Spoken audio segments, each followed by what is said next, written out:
Hello दोस्तों, आज मैं आपको गुरु प्रदोष व्रत की कथा सुनाती हूँ। एक उसका लघु रूप बताती हूँ। कथाओं में मतभेद हो सकता है।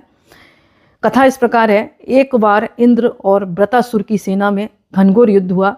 देवताओं ने दैत्य सेना को पराजित कर नष्ट और भ्रष्ट कर डाला। यह देख वृत्रासुर अत्यंत क्रोधित हुए और स्वयं युद्ध को तत्पर हो गए। आसुरी माया से उसने विकराल रूप धारण किया। सभी देवता भयभीत हो गुरुदेव बृहस्पति की शरण में पहुंचे। बृहस्पति महाराज बोले, पहले मैं तुम्हें वृत्रासुर का वास्तविक परिचय देता हूँ, बताता हूँ। वृत्रासुर बड़ा तपस्वी और कर्मनिष्ठ है। उसने गंधमादन पर्वत पर घोर तपस्या करके शिवजी को प्रसन्न किया है। पूर्व समय में वह चित्ररथ नाम का राजा था।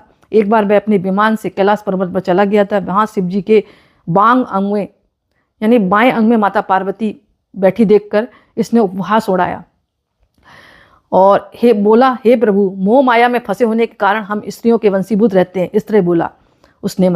किंतु देवलोक में ऐसा दृष्टिकोण नहीं हुआ है। स्त्री आलिंगनबद्ध हो सभा में बैठे, ऐसा मुझे समझ में नहीं आ रहा। चित्ररथ के ये वचन सुनकर सर्वव्यापी शिवजी शंकर हंसकर बोले, हे राजन, मेरा व्यवहारिक दृष्टिकोण पृथक है। मैंने मृत्युदाता कालकूट महाविष का पान किया है, फिर भी तुम साधारण जन की भांति मेरा उपहास उड़ाते हो। माता पार्वती भी क्रोधित हो गई और चित्ररथ से संबोधित करते हुए बोली, अरे दुष्ट, तूने सर्वव्यापी महेश्वर के साथ मेरा उपहास उड़ाया। अतः मैं तुझे वह शिक्षा दूंगी कि फिर तू ऐसे संतों का उपहास कभी जिंदगी में नहीं उड़ाएगा।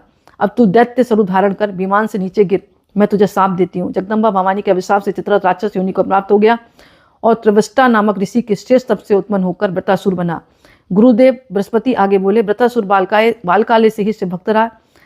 अतएव हे इंद्र, तुम बृहस्पति प्रदोष व्रत करके भगवान शंकर को प्रसन्न करो। देवराज ने गुरुदेव की आज्ञा पालन करके बृहस्पति प्रदोष व्रत किया। गुरु प्रदोष व्रत के प्रताप से इंद्र ने शीघ्र ही वृत्रासुर पर विजय प्राप्त की और देवलोक में शांति छा गई। बोलो उमापति शंकर भगवान की जय, हर हर महादेव की जय। तो दोस्तों, ये लघु कथा थी। कथाओं में मतभेद हो सकता है, अन्य कथाएं भी हो सकती हैं, तो आप संशय ना करें। ये कथा आपके लिए थी, सुने आप।